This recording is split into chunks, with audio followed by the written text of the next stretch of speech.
आप देख रहे हैं अल्फा डिफेंस हिंदी में आपका स्वागत है।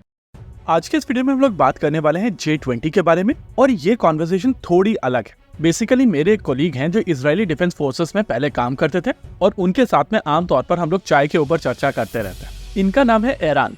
इसके अलावा मेरे एक और कोलीग है जो स्पेन से आते हैं। इनका नाम है विक्टर हर्नांडेस और विक्टर यूएवी एक्सपर्ट।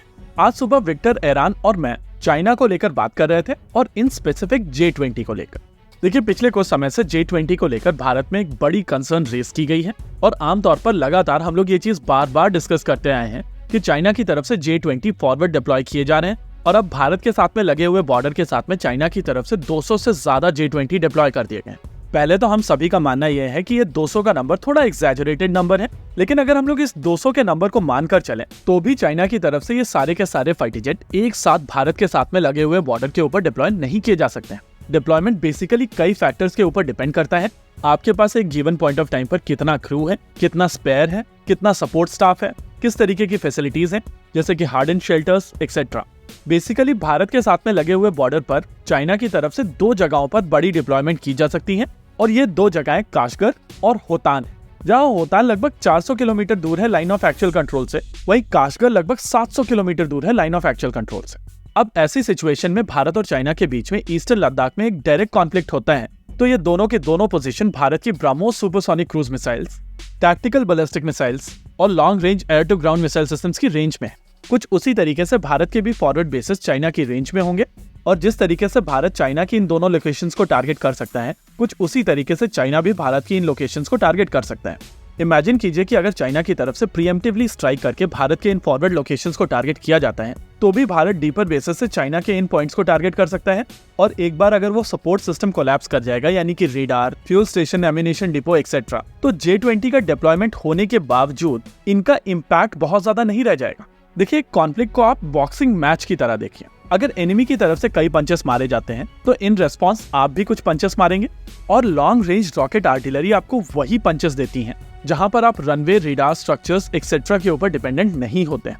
इसके अलावा एक गिवन पॉइंट ऑफ टाइम पर चाइना की तरफ से 20-25 J20 से ज्यादा डिप्लॉय नहीं किए जा सकेंगे और अगर इनके रनवे ही डिस्ट्रॉय हो जाते हैं तो वहां पर ये 20-25 J20 होने के बावजूद बहुत ज्यादा इम्पैक्ट नहीं रह जाता है। हालांकि आज की तारीख में रनवेज बहुत जल्दी रिपेयर भी किए जाते हैं, लेकिन अगर आप कॉन्स्टेंटली उस एरिया को बॉम्बार्ड करते रहेंगे, specifically long range rocket artillery का प्रयोग करते हुए, तो आप इफेक्टिवली J20 जैसे थ्रेट को न्यूट्रलाइज कर पाएंगे। हालांकि यहाँ पर एक एंगल और है। इस तरीके की कंटिन्यूअस स्ट्राइक को मेंटेन करने के लिए आपके पास में एक बड़ी इन्वेंट्री होनी चाहिए इस तरीके की मिसाइल सिस्टम्स की, और ये चीज हम जानते हैं कि भारतीय सेनाओं के पास में BrahMos supersonic cruise missile systems काफी अच्छे खासे नंबर में मौजूद हैं। लेकिन परेशानी आती है लॉन्ग रेंज रॉकेट आर्टिलरी यानी कि टैक्टिकल बैलिस्टिक मिसाइल सिस्टम्स को लेकर।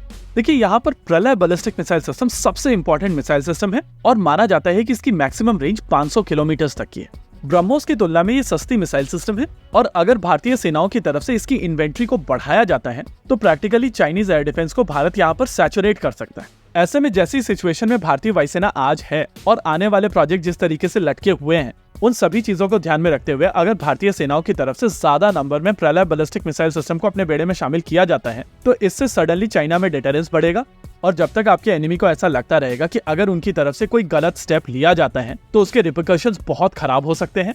ऐसी सिचुएशन में ये डिटरेंस इंश्योर करता है कि वहां पर किसी तरीके का कॉन्फ्लिक्ट ना हो। प्रैक्टिकली भारतीय सेनाओं की तरफ से ज्यादा नंबर में बैलिस्टिक मिसाइल सिस्टम्स को अपने बेड़े में इंटैक्ट करना पड़ेगा क्योंकि फाइटर जेट प्रोग्राम्स को अभी थोड़ा और समय चाहिए जिससे वो मैच्योर हो सके। हम लोगों ने आज सुबह इस चीज को सिमुलेट करके देखा है और आई एम क्वाइट श्योर अगर हमारे जैसे लोग इन चीजों को सिमुलेट करके देख सकते हैं तो आपके एनिमी को भी ये चीज समझ में आएगी और उस डिटरेंस को पैदा करना बहुत जरूरी है। इसी के साथ आज के इस वीडियो में रखते हैं केवल इतना ही। वीडियो को अंत तक देखने के लिए धन्यवाद। देखते रहिए अल्फा डिफेंस। जय हिंद।